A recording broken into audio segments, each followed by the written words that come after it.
नमस्कार विद्यार्थी मित्रांनो. T exam 2026.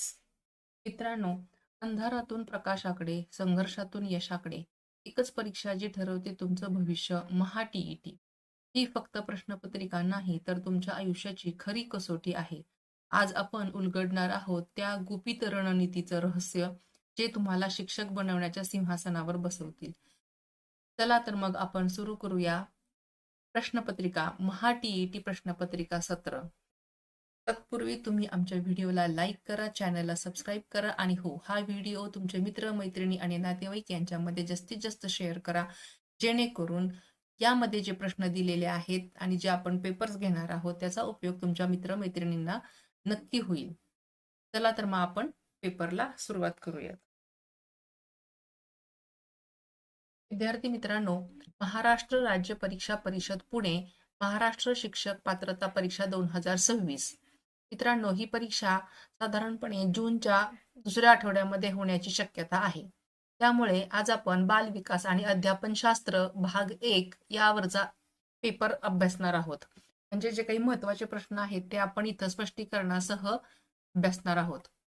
विभाग अ, बालकांचा विकास. 30 प्रश्न आहेत. प्रश्न पहिला, विकास हा कोणत्या प्रकारचा बदल दर्शवतो? पर्याय ए प्रमाणात्मक, पर्याय बी गुणात्मक, सी जैविक आणि डी सामाजिक. बरोबर उत्तर आहे पर्याय क्रमांक बी गुणात्मक. विकास हा गुणात्मक प्रकारचा बदल दर्शवतो.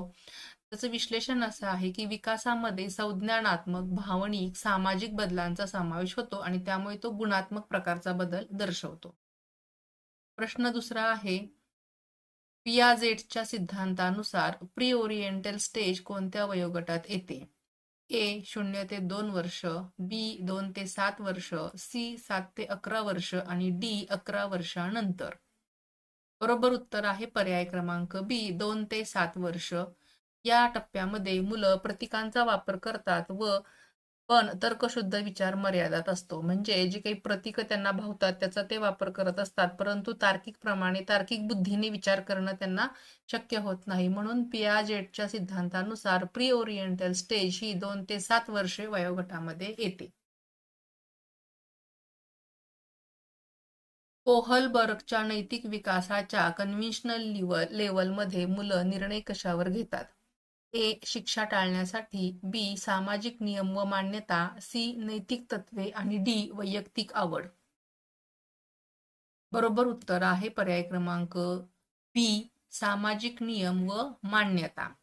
या स्तरावर मुलं समाजाच्या नियमानुसार वागत असतात, म्हणून त्यांना सामाजिक नियम आणि त्याला असलेली मान्यता हे कोहलबर्गच्या नैतिक विकासाच्या कन्व्हेन्शनल लेवलमध्ये निर्णय घेतात. मुलं निर्णय घेतात हे दिसून येते. सामाजिक नियम व मान्यता. प्रश्न चौथा, चॉम्स्कीने कोणत्या विकासाशी संबंधित सिद्धांत मांडलेला आहे? ए संज्ञानात्मक विकास, बी नैतिक विकास, सी भाषा विकास आणि डी व्यक्तिमत्व विकास. याचं उत्तर आहे भाषा विकास. विश्लेषण, चॉम्स्कीने लँग्वेज ॲक्विजिशन डिव्हाइसची संकल्पना दिलेली आहे. म्हणजे भाषा विकास. चॉम्स्कीने भाषा विकासाशी संबंधित सिद्धांत मांडलेला आहे. व्यक्तिमत्व विकासावर सर्वाधिक परिणाम करणारा घटक कोणता? ए अनुवंशिकता, बी पर्यावरण, सी दोन्ही आणि डी कोणताही नाही. त्याचं उत्तर आहे दोन्हीही. व्यक्तिमत्व विकासामध्ये अनुवंशिकता आणि पर्यावरण हे दोन्ही महत्वाचे असतात आणि त्यामुळे हे दोन्ही घटक व्यक्तिमत्व विकासावर सर्वाधिक परिणाम करत असतात. आता आपण विभाग ब जो आहे शिक्षण समजून घेणे त्याच्यावरचे काही प्रश्न इथं अभ्यासणार आहोत. स्किनरच्या ऑपेरंट कंडिशनिंग मध्ये शिकण्याचा मुख्य घटक कोणता आहे? एक निरीक्षण, बी बक्षीस व शिक्षा, सी पुनरावृत्ती आणि डी अंतर्दृष्टी. उत्तर आहे बी बक्षीस आणि शिक्षा. विश्लेषण असं येतं की वर्तन बक्षिसाने दृढ होते आणि शिक्षा दिल्यास ते कमी होते. म्हणजे एखाद्याचं वर्तन असेल तर ते बक्षीस दिल्यामुळं त्याच्यामध्ये चांगल्या पद्धतीनं प्रगती होत राहते आणि त्याला शिक्षा दिलीस तर ते चांगल्या पद्धतीनं होण्यासाठी त्याचं शिक्षा दिल्यामुळे ते कमी होते. म्हणून मुख्य घटक स्किनरच्या ऑपेरंट कंडिशनिंग मध्ये शिकण्याचा मुख्य घटक आहे बक्षीस आणि शिक्षा. जेव्हा एखाद्या विद्यार्थ्याचं बरोबर असेल किंवा चांगलं काम केलं तर त्याला शाबासकी देणं किंवा बक्षीस देणं गरजेचं आहे. परंतु जर प्रत्येक वेळेला शिक्षाच दिली तर मात्र त्यांचा नकारात्मक दृष्टिकोन वाढू शकतो. प्रश्न क्रमांक 7. पावलोवच्या प्रयोगात शिकण्याची प्रक्रिया कोणत्या संकल्पनावर आधारित होती? ए. क्लासिकल कंडिशनिंग, बी. Operant conditioning, C. Gestalt learning आणि डी. कन्स्ट्रक्टिव्हिजम. बरोबर उत्तर आहे पर्याय क्रमांक ए. Classical conditioning. विश्लेषण आहे पावलोवने कुत्र्यांवर घंटी आणि अन्नाचा प्रयोग केलेला आहे. म्हणजेच घंटी वाजली की आपल्याला जेवायचं आहे असं त्या कुत्र्याला कळतं किंवा ते कुत्रं शिकलेलं होतं आणि ते तशा पद्धतीनं घंटी वाजली की आपल्याला जेवण येतं हे त्याला समजलेलं होतं. त्यामुळे घंटी वाजली की त्याच्या तोंडामध्ये अन्नाची लाळ तयार होत होती. त्यामुळे हा प्रयोग जो आहे तो क्लासिकल कंडिशनिंगवर आधारित आहे. प्रश्न 8वा. वायगोत्स्कीच्या झेड-पी-डी मध्ये शिक्षकाची भूमिका कोणती आहे? ए. निरीक्षक, बी. मार्गदर्शक, सी. नियंत्रक आणि डी. मूल्यांकनकर्ता. तर आहे बी. मार्गदर्शक. शिक्षक मार्गदर्शन करून मुलांना शिकण्यास मदत करतो. त्याच्यामुळे शिक्षकाची भूमिका ही मार्गदर्शकाची असते. प्रश्न 9. गेस्टाल्ट मानसशास्त्रानुसार शिकणे कशावर आधारित असते? ए. पुनरावृत्ती, बी. अंतर्दृष्टी, सी. बक्षीस आणि डी. निरीक्षण. गेस्टाल्ट मानसशास्त्रानुसार शिकणे हे अंतर्दृष्टीवर आधारित असते. म्हणजेच विश्लेषण असं की गेस्टाल्ट सिद्धांतानुसार शिकणे अचानक अंतर्दृष्टीने होते असं त्याचं मत आहे. प्रश्न 10. बांदुराच्या ऑब्झर्वेशनल लर्निंगमध्ये शिकण्याचा मुख्य घटक कोणता आहे? ए. पुनरावृत्ती, बी. निरीक्षण व अनुकरण, सी. बक्षीस आणि डी. अंतर्दृष्टी.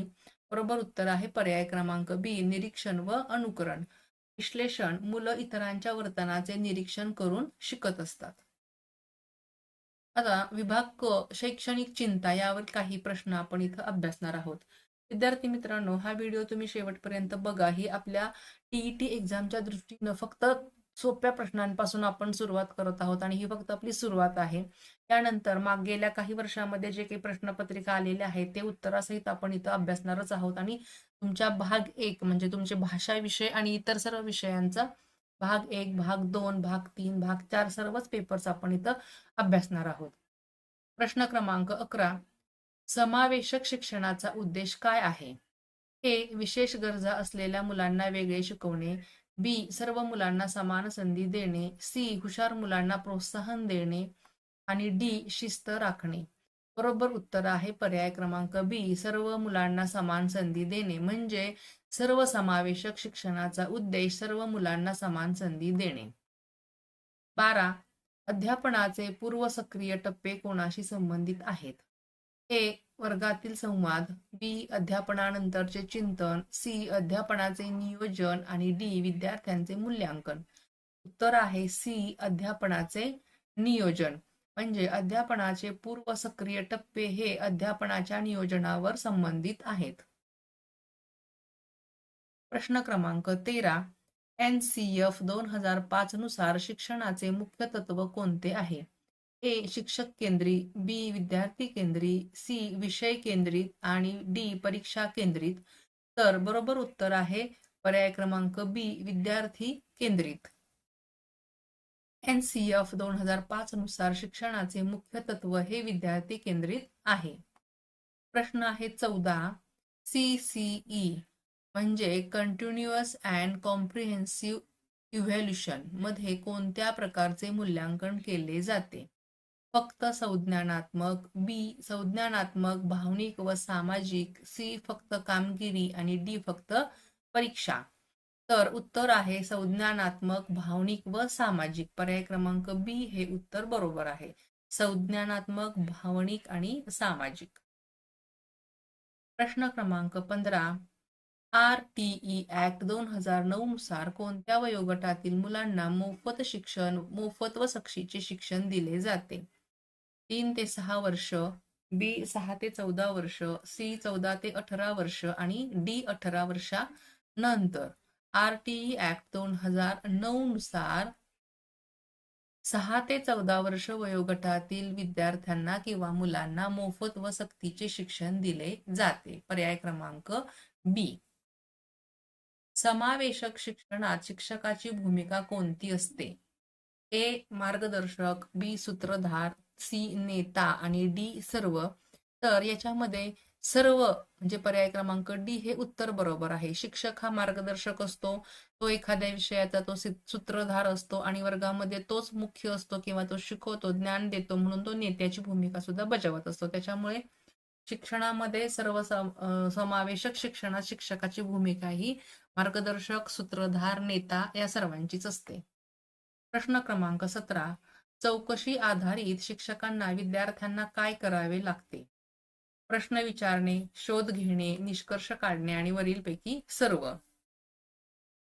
चौकशी आधारित शिक्षणामध्ये विद्यार्थ्यांना प्रश्न विचारावे लागतात, त्याचा शोध घ्यावा लागतो, त्यावरून निष्कर्ष काढावे लागतात. त्यामुळे पर्याय क्रमांक डी सर्व बरोबर हा पर्याय बरोबर आहे. चौकशी आधारित शिक्षणामध्ये विद्यार्थ्यांना प्रश्न विचारावे लागतात, शोध घ्यावा लागतो, त्यावर निष्कर्ष काढावे लागतात. प्रश्न 18. प्रकल्प आधारित शिक्षणाचा मुख्य उद्देश काय आहे? ए. विषय केंद्रित ज्ञान, बी. प्रत्यक्ष अनुभवातून शिकणे, सी. परीक्षा तयारी आणि डी. पुनरावृत्ती. तर प्रकल्प आधारित शिक्षणाचा मुख्य उद्देश आहे प्रत्यक्ष अनुभवातून शिकणे. पर्याय क्रमांक बी हे उत्तर बरोबर आहे. म्हणजेच प्रकल्प करत असताना तुम्हाला त्या ठिकाणी जावं लागतं किंवा जे काही साहित्य तुम्ही वापरणार आहात त्याचा प्रत्यक्ष अनुभव घ्यावा लागतो, म्हणूनच ते प्रत्यक्ष अनुभवातून शिकणे हा त्या शिक्षणाचा मुख्य उद्देश आहे. 19. वर्ग व्यवस्थापनात सर्वात महत्वाचा घटक कोणता आहे? ए. शिस्त, बी. शिक्षकाची नेतृत्व शैली, सी. विद्यार्थ्यांच्या सहभागिता आणि डी. सर्व. आता वर्ग व्यवस्थापन करत असताना शिस्त हा महत्वाचा मुद्दा आला. शिक्षकाची नेतृत्व शैली हे सुद्धा महत्वाचं आहे आणि विद्यार्थ्यांनी पूर्णपणे सहभाग घेणं हे गरजेचं आहे. जर विद्यार्थी सहभागी नसतील तर शिक्षक कितीही नेतृत्व शैली असल्या तरी सुद्धा उपयोग नाही, किंवा विद्यार्थी सहभाग घेतात परंतु शिक्षक जर नेतृत्व करत नसतील किंवा त्यांना जर मुलांना शिस्त नसेल तर वर्ग व्यवस्थापन व्यवस्थित होणार नाही. त्यामुळे पर्याय क्रमांक डी सर्व हा पर्याय बरोबर आहे. प्रश्न क्रमांक 20. मार्गदर्शन व समुपदेशनाचा उद्देश काय आहे? ए. विद्यार्थ्यांचे वर्तन सुधारणे, बी. करिअर निवड मार्गदर्शन, सी. भावनिक आधार देणे आणि डी. वरीलपैकी सर्व. तर याच्यामध्ये पर्याय क्रमांक डी सर्व हा पर्याय बरोबर आहे. मार्गदर्शन आणि समुपदेशन करत असताना विद्यार्थ्यांचे वर्तन सुधारणे गरजेचं आहे. करिअरसाठी निवडचं मार्गदर्शन करणं गरजेचं आहे. त्यांना ठराविक वयामध्ये भावनिक आधार देणं सुद्धा जास्त गरजेचं आहे. म्हणजे सुरक्षिततेची भावना त्यांच्यामध्ये निर्माण झाली पाहिजे. म्हणून मार्गदर्शन आणि समुपदेशन करत असताना विद्यार्थ्यांचं वर्तन सुधारलं पाहिजे, करिअरची निवड करण्यासाठी मार्गदर्शन केलं पाहिजे आणि भावनिक आधार देणं गरजेचं आहे. त्यामुळे सर्व पर्याय बरोबर आहेत. प्रश्न क्रमांक 21. शिक्षण संसाधनांमध्ये कोणते घटक येतात? ए. घर, बी. शाळा, सी. समुदाय व तंत्रज्ञान आणि डी. सर्व. तर शिक्षण संसाधनामध्ये सर्वच घटक येतात, त्याच्यामुळे पर्याय क्रमांक डी सर्व हे उत्तर बरोबर आहे. शिक्षण संसाधनामध्ये घर हे महत्वाचं असतं, ते येतच. त्याच्यानंतर शाळेमध्ये मुलं जातात त्याच्यामुळे शाळा महत्वाचा घटक आहे. समुदाय आणि तंत्रज्ञान म्हणजे समुदाय म्हणजे एकत्र येणे, मित्रमैत्रिणी किंवा आजूबाजूचा परिसर आणि आता असलेलं तंत्रज्ञान, या सर्वांचा समावेश हा शिक्षण संसाधनामध्येच येतो, म्हणजे शिक्षणाच्या साधनांमध्येच येत असतो. मुलांची शाळा ही पहिली घरापासूनच सुरू होत असते आणि मग पुढे शाळेत गेल्यानंतर तिथं त्यांना मित्रमैत्रिणी किंवा वर्गातले शिक्षक जे असतील ते त्यांच्याकडून सुद्धा त्यांना शिक्षण मिळतच असतं आणि समुदायामधूनही शिक्षण मिळत असतं. त्यामुळे हे सर्व पर्याय बरोबर आहेत. अध्यापनाचे प्रश्न 22. अध्यापनाचे परस्पर संवादी टप्पे कोणाशी संबंधित आहे? ए. नियोजन, बी. वर्गातील संवाद, सी. मूल्यांकन आणि डी. चिंतन. तर अध्यापनाचे परस्पर संवादी टप्पे हे वर्गातील संवादाशी संबंधित आहेत. वर्गातील संवाद म्हणजे शिक्षक शिकवत असताना फक्त शिक्षकच जर बोलत राहिले तर एकतर्फी ज्ञान होतं. विद्यार्थी झोपतायत का त्यांचं लक्ष आहे दुसऱ्या कुठल्या गोष्टीत त्यांचं मन आहे हे कळत नाही. त्याचबरोबर विद्यार्थ्यांचं लक्ष आपल्याकडे केंद्रित करण्यासाठी शिक्षकांनी त्यांना प्रश्नोत्तर स्वरूपामध्ये विचारलं पाहिजे किंवा शिकवताना तशा पद्धतीनं शिकवलं तर ते परस्पर संवाद निर्माण होतो आणि विद्यार्थ्यांचा आणि शिक्षकांचा चांगल्या प्रकारे कम्युनिकेशन होऊन तो टप्पा व्यवस्थित पार पडतो किंवा शिकवताना म्हणजे शिकण्याची प्रक्रिया व्यवस्थितपणे पार पडते. म्हणून अध्यापनाचे परस्पर संवादी टप्पे हे वर्गातील संवादाशी संबंधित आहेत. प्रश्न 23. अध्यापनाचे पोस्ट सक्रिय टप्पे कोणाशी संबंधित आहेत? ए. नियोजन, बी. वर्गातील संवाद, सी. अध्यापनानंतरचे चिंतन आणि डी. संसाधन निवड. याचं उत्तर आहे सी. अध्यापनानंतरचे चिंतन. पोस्ट सक्रिय म्हणजे एकदा तुमचं शिकवून झालेलं आहे त्यानंतर त्या शिकवलेल्या विषयावरती चिंतन करणं गरजेचं आहे. म्हणजे आपण आज काय शिकलो, त्याच्यामध्ये कोणता भाग आपल्याला सोपा गेला, कोणता अवघड गेला, अशा पद्धतीचं जे काही चिंतन करायला पाहिजे ते अध्यापनानंतरचे म्हणजे पोस्ट सक्रिय टप्पा हा अध्यापनानंतरचा महत्वाचा आहे. प्रश्न क्रमांक 24. विविध वर्ग गटामध्ये शिक्षणाचे आयोजन करताना कोणता घटक महत्वाचा आहे? ए. सामाजिक आर्थिक पार्श्वभूमी, बी. क्षमता, सी. आवड आणि डी. सर्व. विविध वर्ग गटामध्ये शिक्षणाचे आयोजन करत असताना सामाजिक आर्थिक पार्श्वभूमी बघण्याचं गरजेचं आहे. त्या विद्यार्थ्यांची क्षमता आणि त्यांची आवड हे सुद्धा बघणं गरजेचं आहे. म्हणजे पर्याय क्रमांक डी हे उत्तर बरोबर आहे.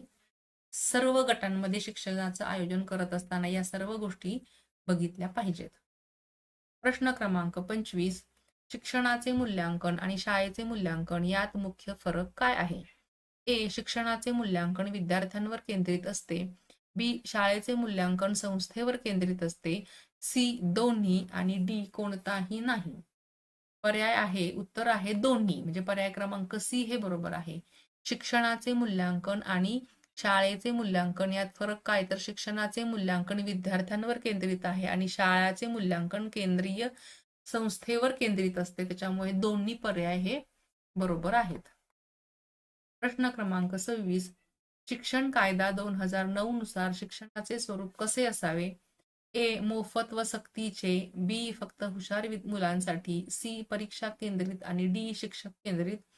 पर्याय क्रमांक ए हे उत्तर बरोबर आहे. शिक्षण कायदा 2009 नुसार शिक्षणाचे स्वरूप हे मोफत आणि सक्तीचे असायला हवे. वर्गातील वर्तन समस्यांचे व्यवस्थापन कसे करावे? ए. शिक्षा देऊन, बी. मार्गदर्शन व समुपदेशनाने, सी. दुर्लक्ष करून आणि डी. शिस्त लावून. बरोबर उत्तर आहे पर्याय क्रमांक बी. मार्गदर्शन आणि समुपदेशनाने. म्हणजेच मुलांचे वर्तन किंवा त्यांच्या वर्तनाच्या समस्यांचं व्यवस्थापन करायचं असेल तर मुलांना मार्गदर्शन केलं पाहिजे. त्याचबरोबर समुपदेशन करत असताना शूरवीरांच्या कथा ऐकवून किंवा त्यांचं मनामध्ये पॉझिटिव्ह एनर्जी निर्माण करून त्यांना समुपदेशन केलं तर नक्कीच त्यांच्या वर्तनामध्ये किंवा त्यांच्या वर्तनातील समस्यांचं व्यवस्थापन होऊ शकतं. प्रश्न 28. शिक्षणाचे आदर्श कोणते आहेत? ए. शिक्षक केंद्रित, बी. विषय केंद्रित, सी. विद्यार्थी केंद्रित आणि डी. सर्व. तर आहे डी. सर्व. म्हणजे शिक्षणाचे आदर्श हे तीनही पर्याय बरोबर आहेत. शिक्षक केंद्रित, विषय केंद्रित आणि विद्यार्थी केंद्रित. प्रश्न क्रमांक 29. अध्यापनात आवश्यक क्षमता कोणती आहे? संवाद कौशल्य, बी. नेतृत्व, सी. विषय ज्ञान आणि डी. सर्व. बरोबर उत्तर आहे सर्व. पर्याय क्रमांक डी. अध्यापन करत असताना संवाद कौशल्य महत्वाचं आहेच. त्यानंतर नेतृत्व गुण असणं गरजेचंच आहे आणि आपण जो विषय शिकवत आहोत त्या विषयाचं पुरेपूर आणि सखोल ज्ञान असणं सुद्धा गरजेचं आहे. त्यामुळे अध्यापनामध्ये ह्या तीनही पर्याय आवश्यक आहेत. त्याच्यामुळे या सर्व क्षमता गरजेच्याच आहेत. प्रश्न क्रमांक 30. चांगला सूत्रधार कोणत्या गुणांनी ओळखला जातो? ए. संयम, बी. सहानुभूती, सी. स्पष्टता आणि डी. सर्व. बरोबर उत्तर आहे पर्याय क्रमांक डी. सर्व. चांगला सूत्रधार होण्यासाठी संयम हवा, सहानुभूती हवी आणि स्पष्टता सुद्धा हवी. त्याच्यामुळे हे सर्व पर्याय क्रमांक डी. सर्व हे उत्तर बरोबर आहे. विद्यार्थी मित्रांनो, आपण आताच टीईटी एक्झाम 2026च्या अनुषंगानं एकूण आपण 30 प्रश्नांचा आपण इथं अभ्यास केलेला आहे. विद्यार्थी मित्रांनो, आपण आता टीईटी एक्झामच्या अनुषंगाने 29 प्रश्नांचा इथं अभ्यास केलेला आहे. अशाच पद्धतीनं आपण प्रत्येक भागावरती जास्तीत जास्त प्रश्न घेऊन व्हिडिओ आपल्याकडे आपल्या माहितीसाठी येणार आहेत.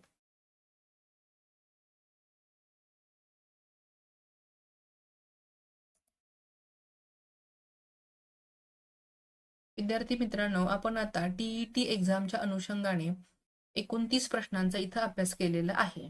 त्या 30 प्रश्नांचं विश्लेषण आपण इथं केलेलं आहे. आपल्या रोजच्या येणाऱ्या व्हिडिओमध्ये आपण वेगवेगळ्या विषयावरती म्हणजे आपल्या भाग 1, भाग 2, भाग 3 आणि भाग 4 अशा प्रत्येक भागावरती एकूण 30-30 प्रश्नांचे प्रश्नपत्रिका किंवा प्रश्नसंच घेऊन आपण येणार आहोत. त्यामुळे तुम्ही हे व्हिडिओ शेवटपर्यंत पाहत राहा, कारण टी-ई-टीची एक्झाम ही 2026 जूनमध्ये नक्की होणार आहे.